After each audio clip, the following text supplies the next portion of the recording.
নমস্কার, good evening. আজকে বুধবার 24 সেপ্টেম্বর আর সময় এখন বিকেল 5টা।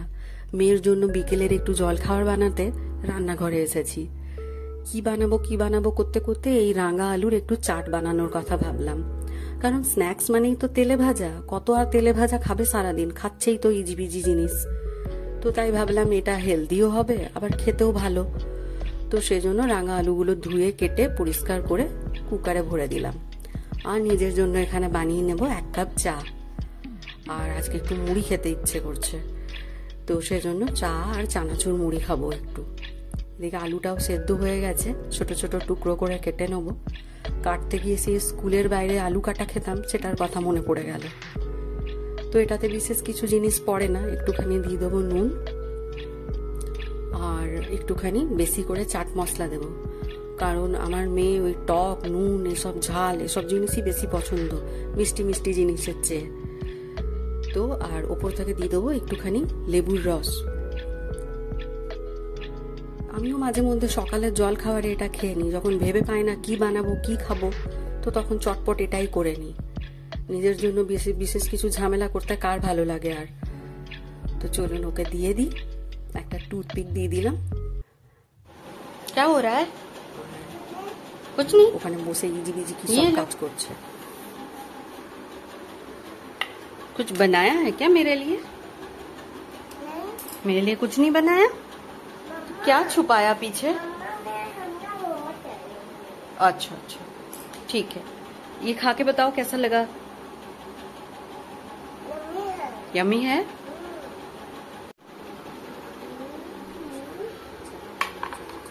আমিও বসে গেলাম একটু চা আর মুড়ি চানাচুর নিয়ে।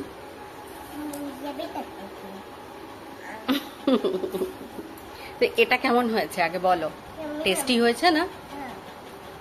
এটা খাও, তোমাকে মুড়ি খেতে হবে না, তুমি ওটা খাও। ये मेरे लिए है, ठीक है। 2 দিন পর আজকে আবার ভিডিও বানাচ্ছি। 2 দিন বানাইনি, শরীরটা একটু ডাউন ছিল, ভালো লাগছিল না। তো আজকে বিকেল বেলাতে আবার শুরু করলাম। চা জল খাবারের পাট চুকিয়ে বসালাম মেয়েকে নিয়ে হোমওয়ার্ক করাতে। সামনে না বসলে তো করবে না। তো যাই হোক, বাচ্চারা তো সামনে কেউ একজন বসে থাকতেই হয়, সবারই ক্ষেত্রেই বোধ হয় তাই। আর স্কুলকেও ধন্য বলবো, এক একটা করে মানে এক এক দিনে 3-3টে করে সাবজেক্টের হোমওয়ার্ক দিচ্ছে এইটুকুনি বাচ্চার। ওকে তো ছেড়েই দিন, আমার মনে হচ্ছে আমিই নতুন করে আবার যেন স্কুলে ভর্তি হয়েছি, আবার পড়াশোনা স্টার্ট হলো বোধ হয়। তো চলে এসেছি রান্নাঘরে। রাত্রিরের খাবার এখানে তো এখন নবরাত্রি চলছে, মাছ মাংস কোনো কিছুর বালাই নেই। তো ওর বাবার যাচ্ছে খেতে গিয়ে মুখ বেঁকে, প্রত্যেক দিন একঘেয়েমি খাবার। তো তাই আজকে ফুলকপিটাকেই একটু নতুন করে বানানোর চেষ্টা করছি। তো ফুলকপি কেটে নিয়েছি আর পাতলা পাতলা লম্বা লম্বা করে আলুগুলো কেটে নিয়েছি। ফুলকপিটাকে একটুখানি ভাপিয়ে নেব। তো এই নবরাত্রি চলাকালীন এখানে এই মুশকিলটাই হয়, 9 দিন ধরে কিছু পাওয়া যায় না। তো লঙ্কাগুলোকে চিড়ে নেব, কুচি করছি না, চিড়ে নিচ্ছি। আসলে এই রান্নাটা না আমি আজকে দুপুরেই শুয়ে শুয়ে ইউটিউবে দেখছিলাম। একজন শেফ, নন বেঙ্গলি একজন শেফ, তিনিই দেখাচ্ছিলেন। তো সেই হিসাবেই বানাচ্ছি। আদা রসুন কোনো কিছুকেই পিসলেন না বা বাটলেন না, কুচি কুচি করে নিয়েছিলেন। তো আমিও সেইভাবেই করছি। আদা রসুন সব কুচি কুচি করে নিলাম, পেঁয়াজও কুচি, টমেটো কুচি।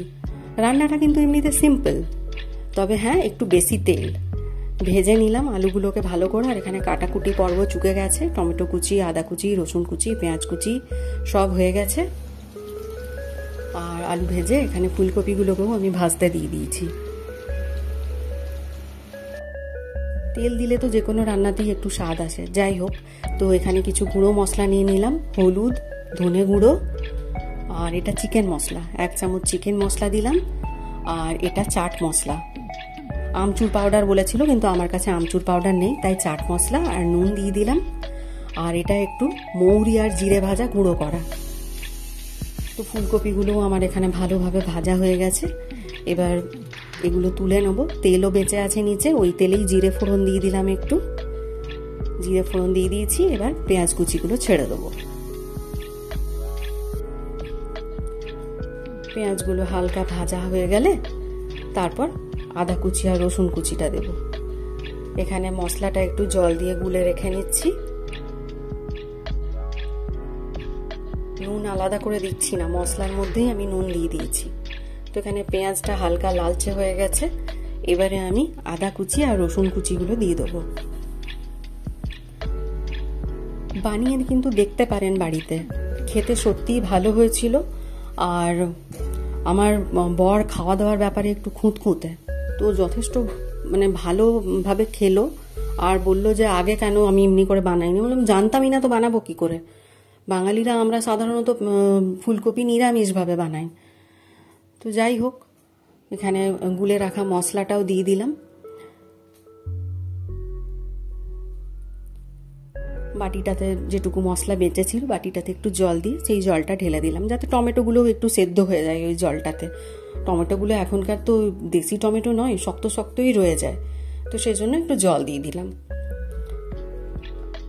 তো প্রায় কষা হয়ে গেছে মশলাটা, এবারে ফুলকপি আর আলুগুলো দিয়ে নেব।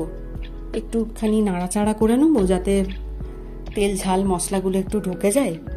কারণ বেশি কষার তো দরকার নেই, কারণ ওগুলো অলরেডি ভাজা আছে, প্লাস ফুলকপিটা সেদ্ধও করা রয়েছে হালকা, তো বেশি কষার দরকার নেই। একটুখানি কষে নেব, দিয়ে হালকা জল ঢেলে দিলাম, অতি অল্প জল ঢেলে দিলাম। উপর থেকে একটু কসুরি মেথি আর কেটে রাখা লঙ্কাগুলো দিয়ে দিলাম। এবার এটাতে ঢাকা দিয়ে দেবো। এই দেখুন একদমই কম জল দিয়েছি, কারণ অলরেডি ভাজা রয়েছে তো দরকার নেই বেশি জলের। ঢাকা দিয়ে দিলাম একদম লো ফ্লেমে 10 মিনিটের জন্য। 10 মিনিট পর জল পুরো শুষে নিয়েছে, পুরো ড্রাই হয়ে গেছে তরকারি। আর এমনি ড্রাই করলেন উনি। আর এটাকে বলছিলেন গোবি মশালা, আলু গোবি মশালা। তো এই হিসাবেই আমি বানালাম। ওপর থেকে একটু আদা কুচি করে আরও মিনিট 5 আমি এটাকে ঢাকা দিয়ে রেখে দেবো। এই আদা কুচির গন্ধটা বেশ ভালো লাগে আমার, তো সেজন্য এটা অ্যাড করলাম ওপর থেকে। এই দেখুন সুন্দর তৈরি হয়ে গেছে। খাবার বেড়ে নিয়েছি এখানে। রাত্রিরের খাওয়া দাওয়া করা যাক, 9:30 বাজতে চললো। আর রুটির সাথে খাওয়ার জন্য একটু পেঁয়াজ কুচি করেছি। চলুন খাওয়া দাওয়া সারি, আর আজকের ব্লগটা এখানেই শেষ করছি। গুড নাইট, সবাই ভালো থাকবেন।